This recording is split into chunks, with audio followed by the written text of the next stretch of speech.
and welcome back to the Conscious Contact podcast. My name is Genay Peavey, and I am here with my co-host Susan Sanders. And today we are going to talk about something that I think it's not like a mind twist. I think it's something that's just in the ether that we kind of assume is true sometimes, and that's hard equals bad, or more effort equals you shouldn't do it type of thing, or it's less ideal if it takes more effort. So what I mean by that is the ultra convenience culture. So, and I mean from mundane like microwave meals to instant hot tap water, which I'm not saying any of these things are bad. But the idea being that I feel like we've kind of removed ourselves from our like primal human natures. Like we're not building our own houses in the middle of the wilderness anymore, like covered wagon times type of vibe, which is fantastic. And we don't die of like cholera and dysentery and stuff. Well, maybe some people still do. I don't know. But they do. So let me take that back. But it is kind of this softening of our minds, and the complacency I think slips into that too. But kind of where I have seen it in my own life is cooking at home and make like specifically the whole bread thing. Even Luke, though he loves me to make bread, he doesn't really say this anymore, but he used to ask me all the time, well, can't you just buy bread from the grocery store? He's not wrong. I can. And that's totally fine if you do. But for me, I find inherent pleasure in it. I find that like lights up my life, I guess. Like that adds to my life. Is it harder than going to the store and buying a loaf of bread? Maybe. But I feel like in some ways on the back end, it could be easier because you're choosing your hard, right? So either I'm okay, and this is just me personally, either I'm okay with putting seed oils and super processed stuff into my body and being chill with that. There's options at the store that aren't that, but just broadly. Or I'm okay putting in more effort on the front end to make my own bread so then I don't have to worry about what's in it. Saving money is another one of those. Like, yes, the convenience, you spend more money, you get the bread immediately. However, if I make it at home, a 5-pound bag of flour is going to make me a ton of bread. And in life in general, again, broadly speaking, like recovery from alcohol. That was really hard. Does that mean that it wasn't worth it, or I shouldn't have done it, or I should have looked for an easier way out? No. I had to, it had to be hard for it to be worth it. And similarly to me trying to fix my sleep habits so far this year. Is it hard? Yeah. I feel like a zombie. However, I know the reward at the end of it is going to be worth the effort that I'm putting in. And me taking the easier road is going to leave me feeling empty. I don't know if that makes any sense.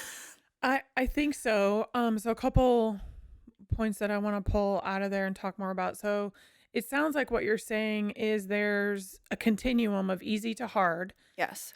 And I think what you were saying at the beginning about the softening of it is we have tended to, we meaning culture in general, to stop. It's like, so it's a whole, I'm picturing a number line of easy to hard. And we tend to stop when we near easy becoming hard and just pretend that the other part doesn't exist. Yeah. Because we're taught if it's the right thing to do, it'll be easy. Excuse me. But I also think just because something is hard, it doesn't make it right. No, right has nothing to do with it. Yeah. Yeah, or right for you, or I'm not saying right or wrong, but like you were saying with the bread example. So just because something is hard and takes more time, if it's just not the right season of life to spend time making bread, Mhm. that's just not that's not the right thing for the right person. And Maybe. I I would think argue that just simply picking a different example, like recovery from alcohol. mhm. If someone wants to continually say, oh, it's just not the right season of life, I'll wait till after Christmas to stop. I'll wait till after New Year's to stop. I'll wait till after Valentine's Day to stop. Sure. It's just not the right time for me. I'm too busy. I'm whatever. Mhm. I think we can get into a spiral with that. Sure. And again, the mindset going back to hard is bad, living in the back of our brains, Mhm. giving us an easy out when more than likely we should be choosing the harder thing. Not Mhm. hard for hard's sake.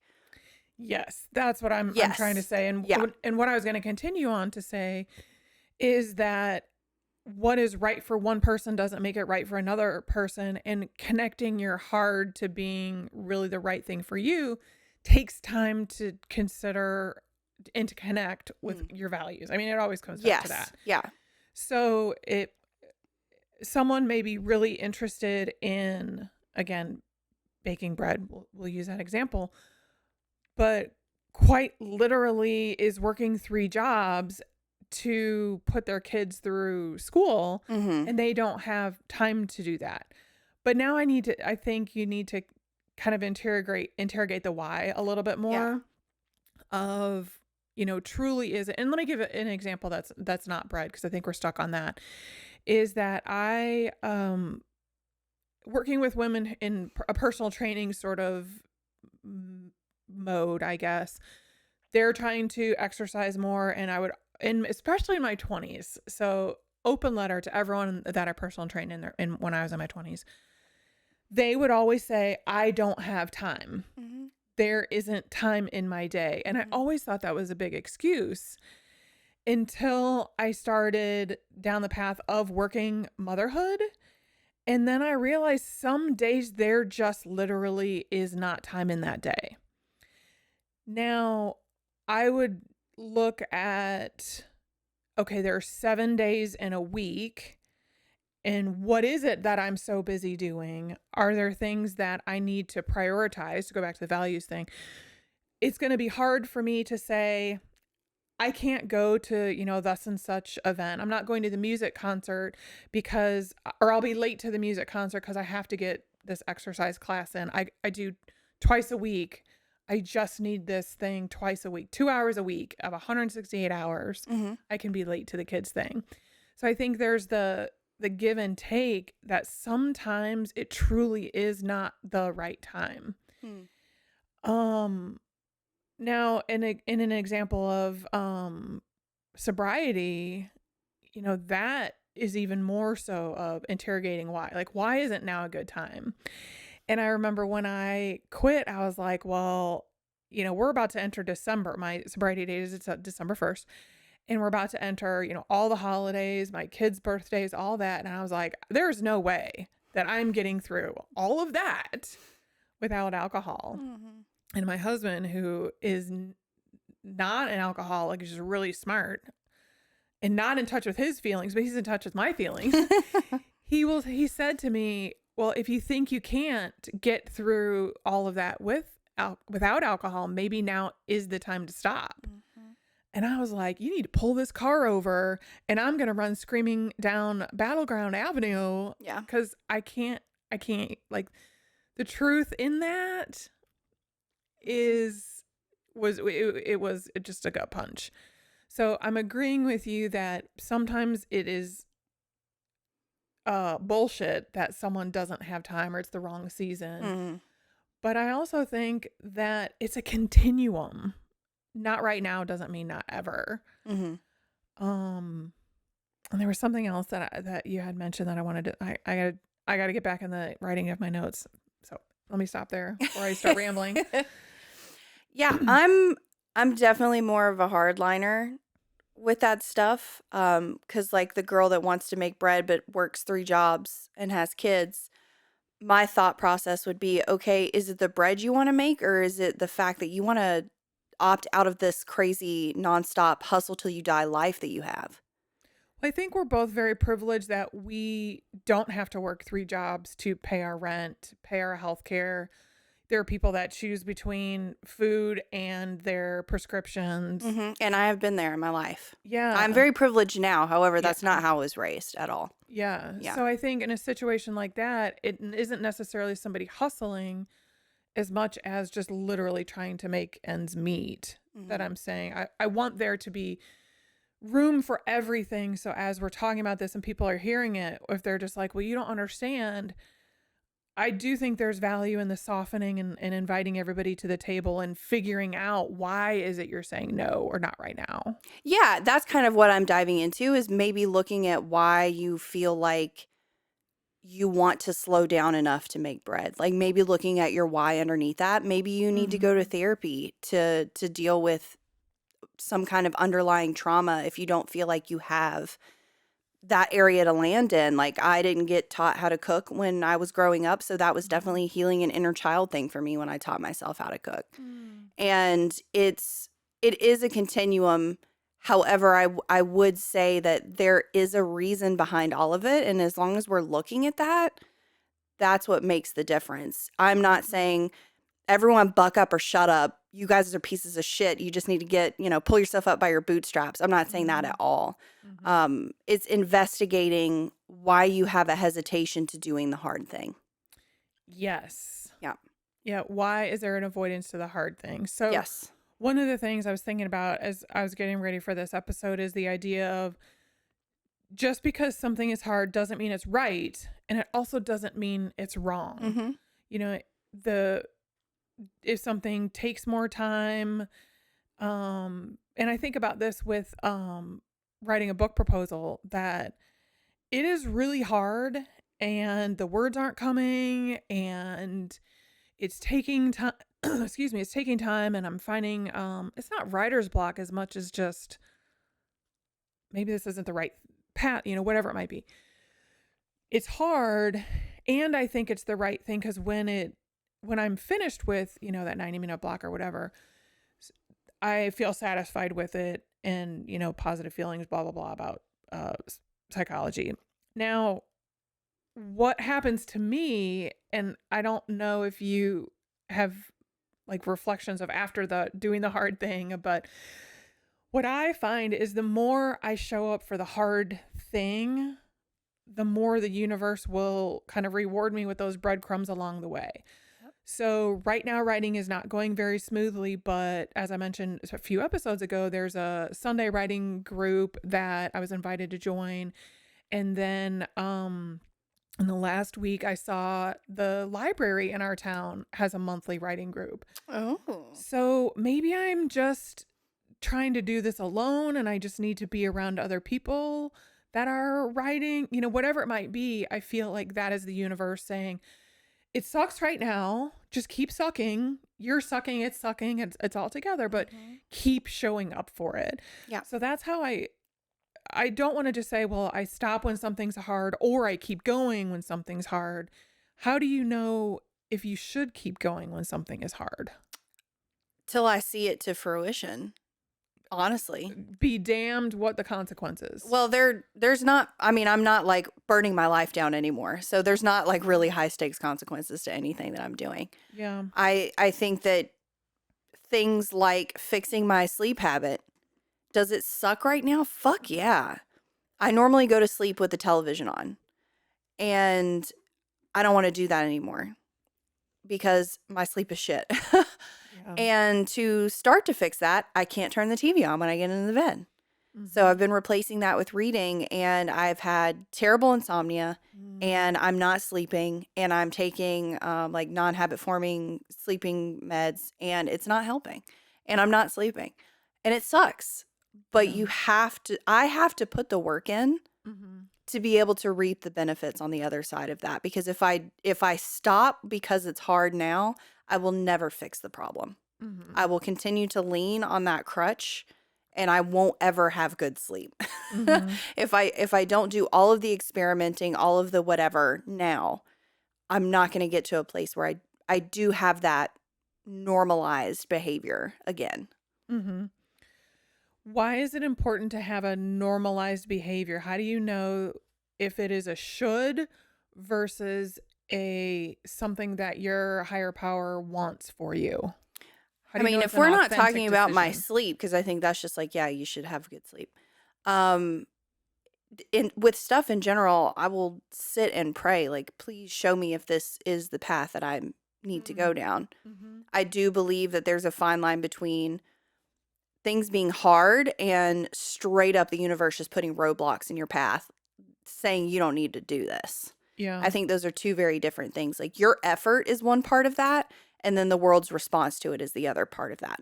Yeah. So how do you know if the roadblocks are there because you're supposed to stop versus the roadblocks are, yeah, I'm going to overcome again? Yeah, it just depends on I think you have to really sit with yourself, share it with other people, journal about it, and go back to your value system and measure it against that and say, is this hard thing really worth it? Because you could say, Mm.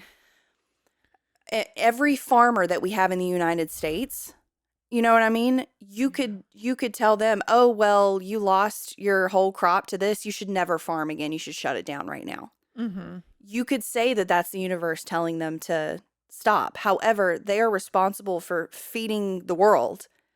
That's not going to No work for pressure. them. Yeah. That's not going to work. Right. That doesn't line up with what they do as humans, what their value system is. If they are a farming family, new or old, Mhm. it it really does come down to your core center of your own personal morals and ethics and values. Mhm. And where does what you're doing line up with that? Mhm. Because hard things are just going to be hard. I mean, it's in the definition. You can't make them easier inherently. You can't, you know, necessarily get a gold stamp of approval from the universe and then you can be like, woohoo, it's hard, but I'm okay. And yeah, no, the hard Mhm. shit's going to be hard. Right. Like, full stop. It's going to suck most of the Mhm. time. I mean, if you did decide to build your own house in the middle of acreage of land out in the mountains of the Midwest or something, if that's what you want your life to be, it's gonna suck, but you know what's on the other side of that. Mm. It's not like risk versus reward, but it is looking towards what is on the other side of the hard. What Yeah. benefits are you receiving on the other side of that hard? What benefits are you giving on the other side of that hard? Yeah. I love that because that's one of the tools that helps me a lot in recovery is playing the tape all the way through. Mhm. And when I first got sober, I was like, well, how do I play the tape all the way through about something positive? Like, I don't know what's on the other side of any of that. And what we hear, or what I have heard that has resonated with me, is when you find somebody that you want what they have, whether, and for me, it was peace. I always wanted to find peace and stop just the monkey mind and, all of that. And just, I was so mad for so long. Mhm.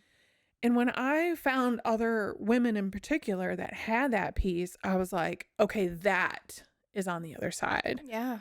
And, that's when I became willing to do whatever it takes, blah, blah, blah. Um, and it was funny what you were saying about that. This is what I was trying to remember before when you were talking about recovery being really hard. Um, the recovery is really hard. At this point, the not drinking part Mhm. is so much easier Mhm. because I don't have to like plan and hide and always have cash, but then have, how do I get the cash? Yeah. Like there's so much Yeah. sneaking and the logistics. Yeah. And that's one of the struggles sometimes people find in sobriety is, oh my God, I have all this free time. Yes. Now what am I supposed to do? Yeah. Knit socks, create a Mhm. podcast, write a book, Yeah. whatever it Yeah. might I be. think that goes really deep into choosing your hard. Yes. Thank you. Yes. That's a great summary. Yeah. Yeah. Yeah. Like, because with a lot Yep. of this stuff, if you choose the easy option, you're just choosing for it to be easier up front. Easy now, hard later, hard now, easy later. Yep. I believe that 110% with everything in the world. Like, Yep. just full send. And it may seem easy. And I don't discredit people for that. And it might be that's the season of life you're in that you have to choose the easy thing. However, you are choosing hard still. You're choosing it Mhm. for it to be hard on the back end where you don't want it to be hard because then you're Mhm. just going to be exhausted or not ready or whatever. Mhm. It is that thing where eating healthy is going to not be the best thing in the world until you really get into it. You know what I mean? If you're addicted to sugar like I am, Yeah. it sucks. If you don't eat vegetables like Susan, it's going to be rough. Yeah. However, you know the benefits 10 years from now are going to be so worth it. Mhm. And the consequences of not doing it 10 years from now are going to be equally as shitty in a verse Mm. kind of thing. Mhm. So you can choose the easy and that might be what you need to do at that moment. However, you're still choosing for something to be hard. And technically, Mhm. you've removed that choice from yourself Right. because you're choosing Yeah. the easy and now that hard's just going to come. Yes, because I also believe that the universe will put that lesson in front of you as many times as it takes. You know, Yes. the tap on the shoulder, the plunk in Mhm. the head, the shoving over, the, hip check into traffic, whatever it Yeah. might be. Yeah. And it gets the notification from the universe, in my experience, has been harder and harsher the more I ignore it. Yes. Yeah. Whether it is, a slew of bad partners or, direct reports that never do what I want. Like I'm hiring wrong people.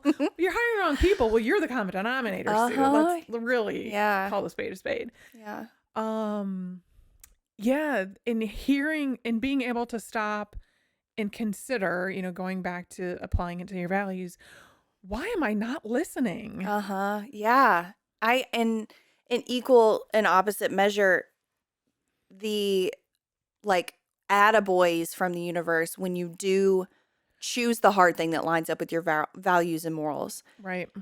It is infinite. I mean, just it will come and it probably is not going to come right away, neither will the consequences of you doing the easy choice. So Right. you've got that middle ground where it's like purgatory, where it's either sucking or it's easy and you're not noticing the other side of it. Right. And then it Right. starts to shift and you're either like, "Oh my god, thank goodness," or you're like, "Oh no."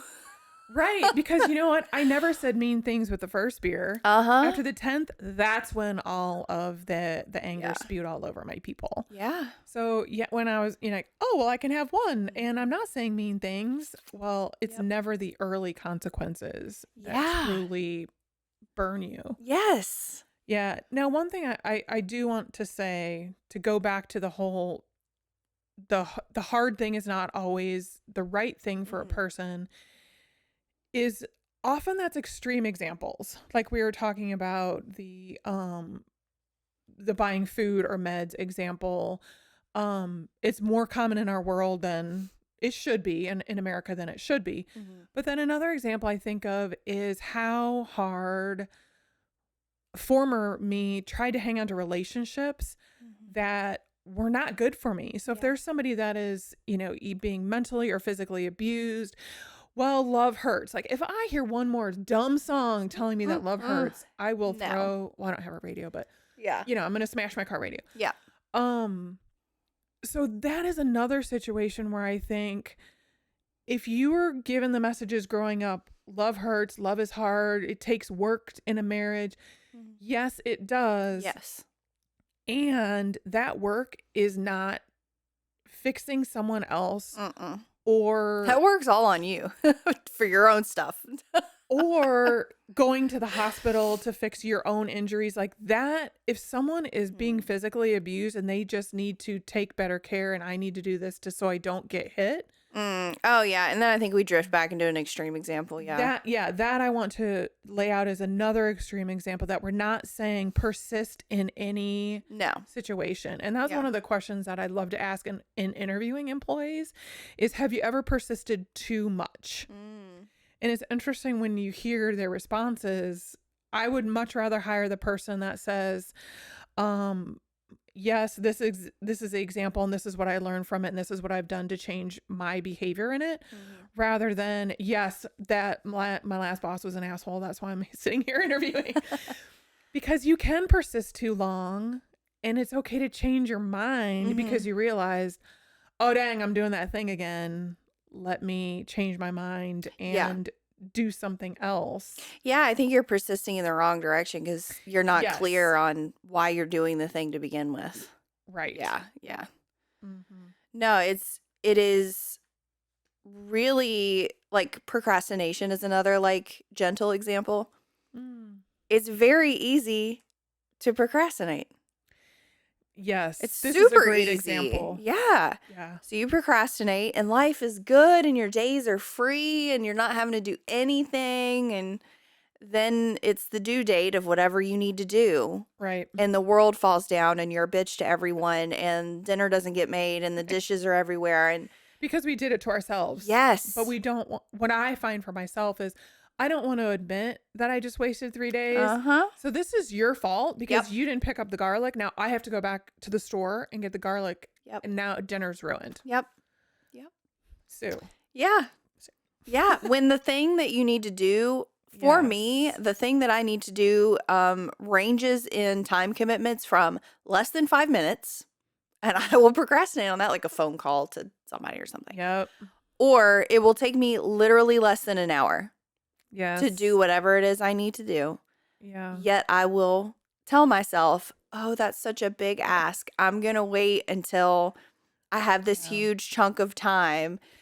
Right. And then that chunk of time comes and I fill it with something else. Not Mm-hmm. anymore. And I'll get to that in my moment of joy. Mm. But it is it's like sugar. It procrastination makes you feel good. You know, like Yeah. it's junk food that you just get to Yes. hang out with. Well, and when it comes to habit change, well, first of all, it's just a law of motion, right? An object at Mhm. rest stays Yeah. at rest, Yep. unless acted upon by that outside force. So if we are in rest mode, which I picture myself horizontal scrolling my phone, Uh-huh. um, I consider that, to be rest. But it's junk food rest because it's Yes. not actually restorative No, rest. if anything, it's increasing your It's digging everything. the yeah. Yeah. Yeah, it's digging a bigger hole. And one of so we do need rest. We just talked about that a couple weeks ago. Yeah. But that's also when it comes to habit change, we need to have goals and aspirations because it's like an inverted U. We can get really motivated and I I'm mixing my metaphors here, but we need motivation and we need rest. We need Yes. both. So Mhm. that's where we're like trying to reward ourselves, but having something to stretch us also Mm. increases intrinsic motivation, that internal boost to get up and go do something. Yeah.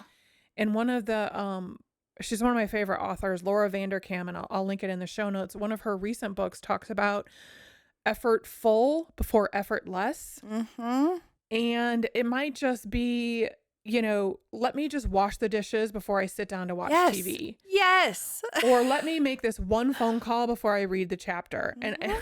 and I did that yesterday. I was like, well, let me just interval my chores. So I Yeah. made a call and I read a chapter, and I made a call and I paid a bill and then I read a chapter. And how full did you feel after that? Like just Oh, I could take over the world. I did the same thing. I needed to put the little tablet in Yep. the espresso machine to clean it and press the buttons and let it run and Yep. I just kept putting it's a 3-minute cycle that I don't have to be near the thing for. Yep. And I sat down to do my puzzle and I was like, "No," because I still saw it on my to-do list from Monday and I'm like, "What is wrong with me?" Like Yeah. and it's just I don't want to look at it and it's just one more thing and Mm-hmm. you get that feeling that oh that's gonna just send me over the edge and my Right. mental capacity is full, which is Right. a lie for me. And I just got up and did it and that was it, and it's like a snowball effect, and then I went and did some other stuff in the kitchen Yes. and Because prepped the dinner. body in motion was going to Yeah, stay in motion it's lovely. until acted upon by the couch. Yes, like right, yeah. we we have the inherent capability to change our lives at any moment. And Mm. I think we squander it Mm-hmm. in an effort to live an easy life. Mm-hmm. And having the reward of rest, rest is necessary. However, using that as a reward for yourself, I think can get muddy. Mm-hmm. And the doing of the thing should be reward enough. And if it's not, maybe, I mean, we're not talking about chores here, but maybe you should look at why it's not. Mm. You know, like if you're doing the thing and you hate it and you don't want to do it and it's hard, again, like investigating your value system. Yep. And if the reward of doing the thing is not fulfilling enough to warrant the hard labor that it took to get there, Mm-hmm. you need to check your value system, because Mm-hmm. that might not be for you. Back to what you were saying, like if you are a city dweller and you liked, you work a fast-paced job and you're trying to build a cabin in the woods and you're worried about commuting back to your work or whatever, and you're done with the cabin, you're like, I hate this. You don't want to get to that point. Before you Mm-hmm. start down that path, you need to be really clear with not just what you're hoping to get out of it, but what is waiting on the other side of that for you. Mm-hmm. Whether it's the feeling of a job well done, Yep. or rest, or better sleep habits, or checking off your to-do list, or whatever. And then it does take kind of like ramping up, I think, Mm-hmm. because when you build a house, you don't start with the finishing touches, Right. like you learn how to plane wood, maybe, Mm-hmm. and cut down a Right. tree. Yeah. Or pick which tree to cut down, because Right? you don't want to cut down the wrong Yes. one. Learn about different wood types and what they're good Yeah. for, like, and I mean, even into hard stuff like recovery, like I started with Googling what AA was. Mm. I didn't start with, immediately walking in a meeting, getting a sponsor, and then sponsoring someone else the same day. Like, We all take that takes quiz in the time. middle of the night for about a year. Yes. Am I an alcoholic? Well, you know who Yes. doesn't take that quiz in the middle of the night? Non-alcoholics. Shocker. Yeah. Welcome to January. If you're doing dry January because you took one of those quizzes, Stick around. stick around. Just listen for a little while. You might hear something interesting. Don't leave before the miracle happens. Yes. And it really is making sure that the effort that you're putting into your life is coming to fruition for you. Mm. So and that can be, that might be having to investigate whether you're choosing the easy and then you've got the hard after, because I think that's where it lies for me. Mm-hmm. If I'm choosing the easy and then the hard comes along after and I'm like, this effort is horrible, and I'm getting nothing out of it on the other end, it's because I've got it stacked that way, easy, hard. Mm-hmm. And I need to look at whatever that scenario is, kind of like with the dishes. If I don't do the dishes until it's time to make dinner, Yep. then all my measuring cups and spoons and the skillet is in the sink. And then I'm like, and it's not a pleasant experience. And I'm like, Yeah. I hate this. This was horrible. I just washed them. Now they're dirty again because I just made dinner and I have to do it again. That sounds real familiar. Right? But if I flip that and I do the dishes at night before I go to sleep, Mm-hmm. and I wake up to a clean dishwasher of dishes Yes. and not a sink full of dishes, like, wow. What a Mhm. difference in your life with which it is still hard, but I feel like that takes less effort than the other way around. Mm-hmm. And just being in touch with that and like investigating, Yes. like dissecting your scenarios in your life to see where you can bring the power back. Like, what do you have control over Yeah. that you can do to change? Yes. Yeah. Yep. Yeah. Good. I love that. Is there Yes. I think all of this segues went into what I think is going to be your joy of the week. So do you want to launch into that? Yes. I have a new phone. I mentioned it on another episode. And it's a dumb phone. It only gets texts and calls. And some people are very intrigued and some people love to make fun of me. And I'm like, you can all you want, because I don't care. Like, Yeah. I'm not telling you to do it. Maybe you should look at your social media consumption and how you use your smartphone. However, if it's not for you, it's not for you. Totally Right. get it. And I have the capability to do it. I don't have a job where I need to check emails on my phone. I would caution that nobody does. Yeah.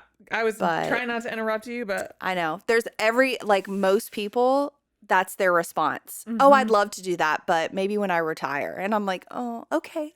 Yep. I'm not here to preach to anybody. I don't care.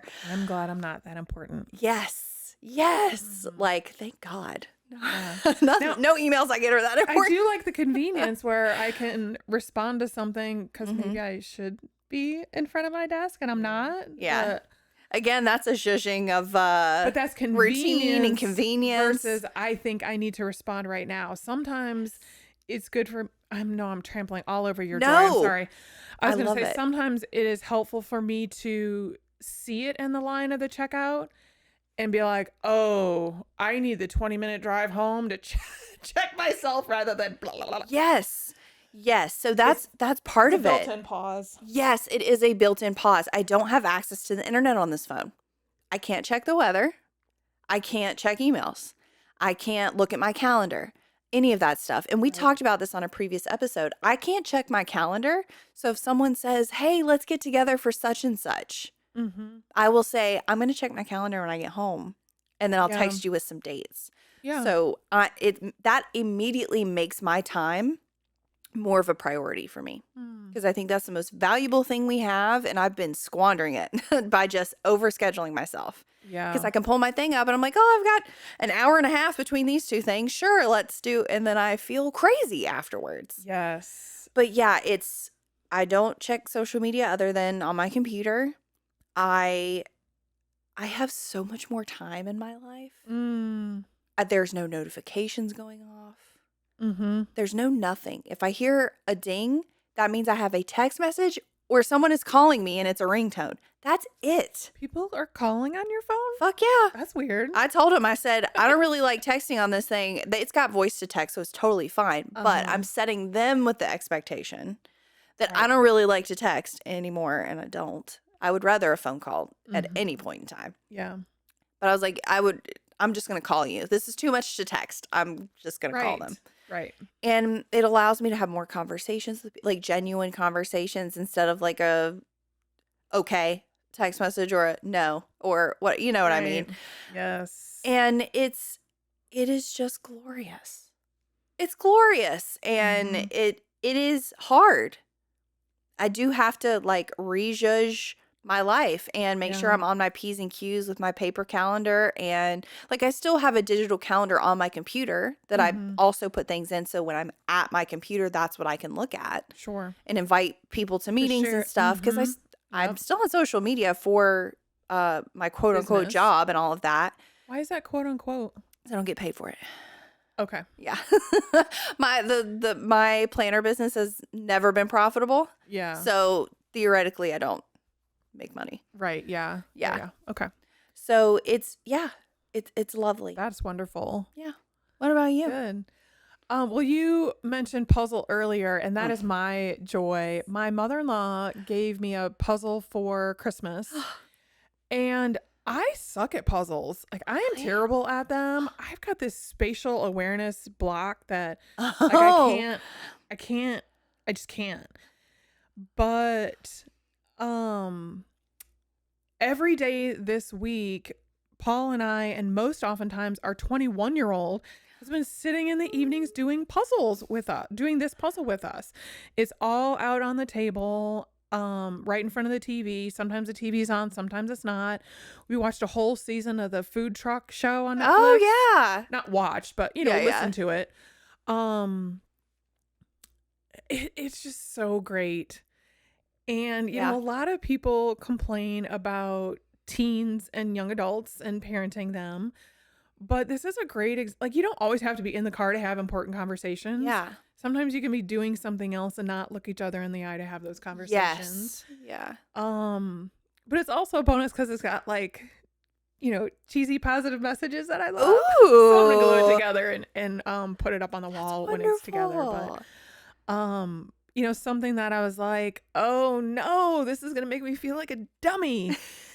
Even if I just sit there looking for pieces I never find, I'm still sitting with my people. Yes. So talk about hard, but it's the right thing. Yeah. I mean, yeah. And even last night, I had the house to myself and I sat down and puzzled by myself. Isn't that great? It was great. Yeah. I love it. Wasn't listening to a book, not a podcast, no TV.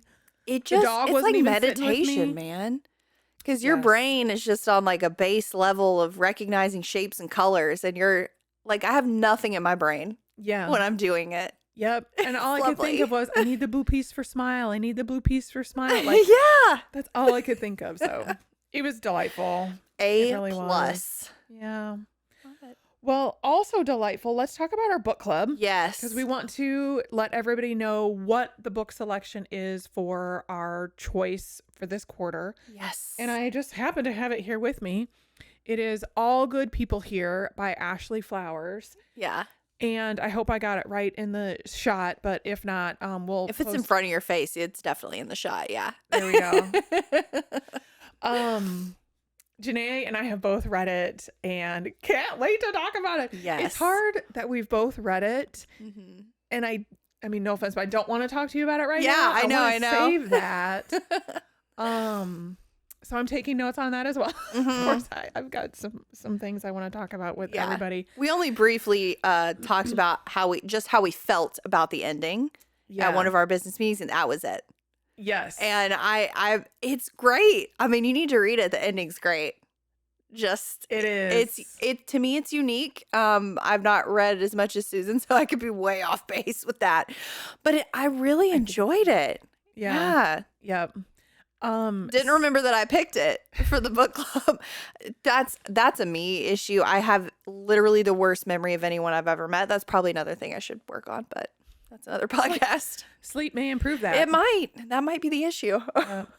So we are going to have our conversation in February, and it'll be a virtual book club discussion. If you would like to join that discussion or just get the information on when it is, how to join, etc., go to consciouscontactpodcast.com. Now, as you are reading the book, especially along the way, if you find something with the oh my gosh, Yes. I had a few of those, and then at the end I just wanted to wave the book around. Yeah. Post about it on social media and use the hashtag CC Podcast Book Club. Yes.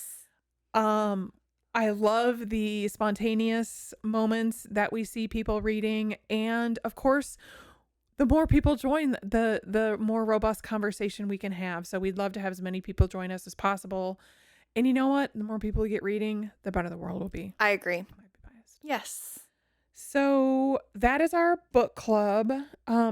Let us know what you think about doing hard things Yeah. and how rewarding it is. If you disagree or there's a certain scenario that's happening in your life that you want to say, yeah, but what about? Mm-hmm. We'd love to hear from you. And this is Susan, and I'm at sustainable_Sue on Instagram. Yes. And I am at Genay Peavey, and we'll see you in the next one.